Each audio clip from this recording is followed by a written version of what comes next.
দিদি এই টিফিনটা দেন না, আমার মা অনেকদিন থেকে না খেয়ে আছে, আমার মাকে খাওয়াবো, দেন না দিদি। বাবু এই টিফিন তোমাকে দিতে পারবো না, এই টিফিন আমার ভাইকে খাওয়াবো, তুমি যাও এখান থেকে।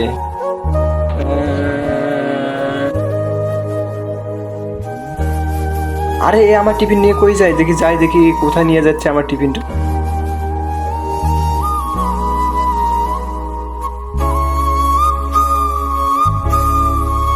মা এলো লুটি খাও, মা এলো হলো মা মা। হ্যাঁ মা এলো লুটি খাও মা।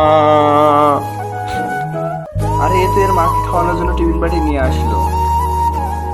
মা ওঠো, মা মা মা মা ওঠো, মা মা মা। দিদি দিদি আমার মা উঠতেছে না কেন, যেন কি হয়েছে দেখেন তো। বাবু তুমি কান্না করো না, দেখি কি হয়েছে তোমার আম্মুর। বাবু তোমার আম্মুর অনেক জ্বর, চলো বাসায় নিয়ে যাই। ঠিক আছে দিদি চলেন। কিন্তু তার আগে শুনেছি 10 জন যখন আমিন বলে তখন নাকি সেই দোয়াটা কবুল হয়ে যায়। তাই আমি দোয়া করে দিলাম এই ভিডিওতে লাইক করে চ্যানেলটাকে সাবস্ক্রাইব করে দিবে। আল্লাহ তাআলা যাতে যেন পরিবারকে ভালো রাখে।